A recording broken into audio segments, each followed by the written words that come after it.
రాజధాని నిర్మాణంతో పాటు అమరావతిని బయటి ప్రాంతాలతో అనుసంధానించే కీలక ప్రాజెక్టులకు అడుగులు వేగంగా పడుతున్నాయి.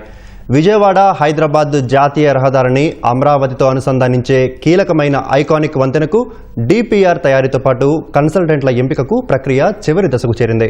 కృష్ణా నదిపై 6 వరుసలతో నిర్మించే ఐకానిక్ వంతెన హైదరాబాద్ నుంచి అమరావతిలోకి అడుగుపెట్టేందుకు ముఖద్వారంగా మారనుంది. దీనివల్ల సుమారు 40 కిలోమీటర్ల మేర దూరం తగ్గడంతో పాటు అత్యున్నతమైన రవాణా మార్గం ఏర్పడుతుంది. అమరావతి బృహత్ ప్రణాళిక ప్రకారం రాజధానిలో ప్రధాన రహదారులైన N6, N13ను హైదరాబాద్ విజయవాడ జాతీయ రహదారికి అనుసంధానం చేయాల్సి ఉంది. ఇప్పటికే N6 రోడ్డు అనుసంధానం పూర్తి కావస్తోంది. NHAI చేపట్టిన 6 వరుసల పశ్చిమ బైపాస్ పనులు చివరి దశలో ఉన్నాయి. ఇప్పుడు N13 రోడ్డును NH65తో అనుసంధానించే పనులకు ప్రభుత్వం శ్రీకారం చుట్టింది. రాజధాని ప్రాంతంలోని రాయపూడి నుంచి కృష్ణానదికి అవతల జాతీయ రహదారిపై ఎన్టీఆర్ జిల్లా మూలపాడు వరకు 5.2 కిలోమీటర్ల పొడవున కేబుల్ వంతెన రానుంది. ఇందుకోసం సమగ్ర సర్వే చేసి డిపిఆర్ ఇచ్చేందుకు సలహా సంస్థ ఎంపికలో అమరావతి అభివృద్ధి సంస్థ నిమగ్నమైంది. దీనికోసం బిడ్లు ఆహ్వానించింది.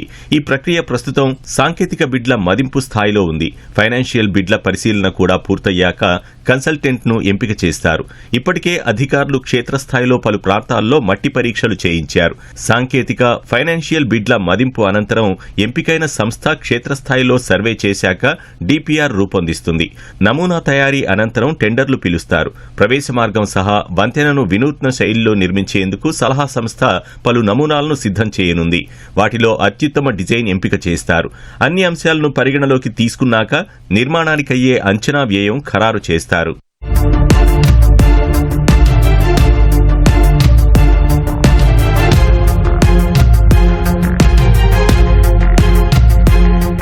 గతంలో టీడీపీ ప్రభుత్వంలో ఐకానిక్ వంతెనకు ప్రతిపాదించారు. రాజధానిలోని N10 నుంచి పవిత్ర సంగమం వరకు 1387 కోట్లతో ఐకానిక్ వంతెనకు శంకుస్థాపన చేశారు.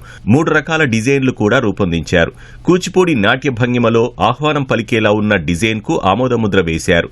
2019లో వైసీపీ ప్రభుత్వం అధికారంలోకి వచ్చాక దీన్ని పక్కన పెట్టేసింది. పశ్చిమ బైపాస్ నిర్మాణం పేరుతో ఐకానిక్ వంతెన ప్రతిపాదన ఉపసంహరించుకుంది. కూటమి ప్రభుత్వం వచ్చిన తర్వాత అమరావతి నిర్మాణాన్ని పట్టాలెక్కిస్తోంది. అదే క్రమంలో ఐకానిక్ వంతెన నిర్మాణానికి కూడా చర్యలు చేపట్టింది. ఈసారి గతంలో ప్రతిపాదించిన ప్రాంతంలో కాకుండా వేరే ప్రాంతంలో వంతెన నిర్మాణానికి ఏర్పాట్లు చేస్తున్నారు.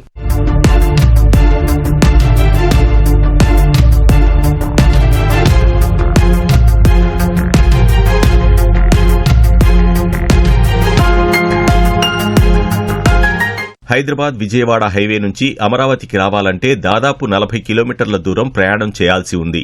మూలపాడు, ఇబ్రహీంపట్నం, గొల్లపూడి, ప్రకాశం బ్యారేజ్ మీదుగా రావాలి. ఈ మార్గంలో వాహనదారులకు నరకం కనిపిస్తోంది.